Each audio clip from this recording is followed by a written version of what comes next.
তৃণমূল ক্ষমতায় আসার পরেও জাতীয় নির্বাচন কমিশনের সঙ্গে রাজ্য সরকারের বড় সংঘাত একাধিকবার হয়েছে।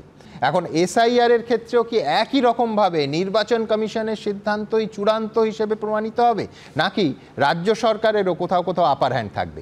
ইলেকশন কমিশনের তরফ থেকে যে চিঠি এসেছে তাতে মুখ্য সচিবকে আগামীকাল 5টার মধ্যে দেখা করতে হবে। মুখ্য সচিব নিশ্চয়ই কোনো নতুন করে সাজেশন নিয়ে যেতে পারেন, কোনো তাদেরকে অবগত করতে পারেন, ইলেকশন কমিশন সন্তুষ্ট হয়ে ছেড়েও দিতে পারেন। দ্বিতীয় যেটা প্রপোজিশন আছে, যেটা সম্ভাবনা আছে, সেটা ইলেকশন কমিশন অসন্তুষ্ট হয়ে পরিষ্কার বললেন যে আপনাকে আরও 24 ঘন্টা দিচ্ছি, তার মধ্য দিয়ে সমস্ত যে আদেশগুলো পালন করতে হবে।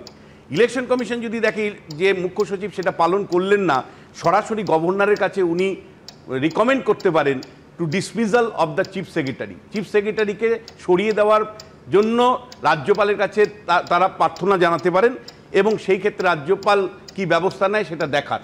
এবং একই সাথে ইলেকশন কমিশনের কাছে আরেকটা অপশন আছে, হলো সুপ্রিম কোর্টে গিয়ে মহামান্য আদালতের কাছে রাখা যে হুজুর আমাদের আইনের পরিধি এই আছে, তার উপর ভিত্তি করে আমরা রাজ্য সরকারকে আদেশ দিয়েছিলাম, সেটা তারা পালন করেনি, আপনারা জুডিশিয়ালি ডাইরেকশন দিন।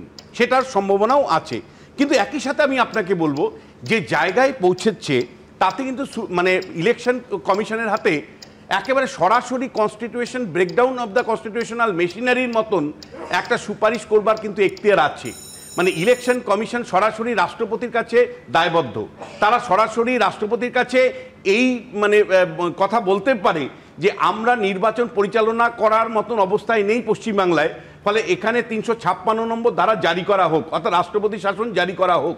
এই রাজ্য সরকারের সঙ্গে শুধু যে জাতীয় নির্বাচন কমিশনেরই বারবার সংঘাত হয়েছে তা নয়, রাজ্য নির্বাচন কমিশনকে রাজ্য সরকারই যাদের নির্বাচিত করে কমিশনার নিয়োগ করে, এবং যার ক্ষমতাও জাতীয় নির্বাচন কমিশনের তুলনায় অনেক কম, সেক্ষেত্রেও কিন্তু সংঘাত এমন পর্যায়ে পৌঁছেছিল যে মীরা পাণ্ডের নেতৃত্বে, আপনাদের মনে থাকবে, রাজ্য নির্বাচন কমিশনকে হাইকোর্ট তারপর সুপ্রিম কোর্টের দ্বারস্থ হতে হয়। সেটা 2013 সাল। সুতরাং সরকারের সঙ্গে সাংবিধানিক প্রতিষ্ঠানগুলোর লড়াই এ রাজ্যে অন্তত নতুন কিছু নয়। জয়ন্ত, কি মানবে আমার কথা? ইলেকটোরাল রেজিস্ট্রেশন অফিসার হলেন একজন স্ট্যাটুটরি অথরিটি, এবং প্রিপারেশন, তারপরে সুপার রিভিশন এবং ইলেকটোরাল রোল তৈরি সংক্রান্ত তার কিন্তু যাবতীয় অধিকার রয়েছে।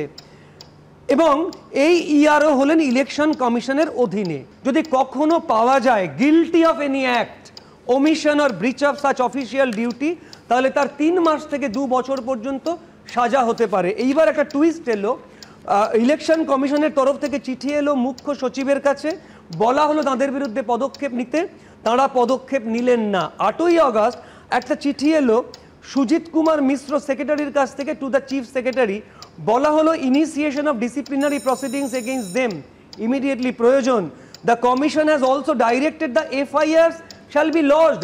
বুঝতে পারছেন, এক্ষুনি ক্রিমিনাল কেস করতে বলা হচ্ছে। অর্থাৎ এটা এমন নয় যে দুটো ভুয়ো ভোটারের নাম আমি তুলে ফেলেছি, আধার কার্ড দেখবো না, ভোটার কার্ড দেখবো না, জমি জমার দলিল দেখবো, এই সংক্রান্ত কারণে তা নয়।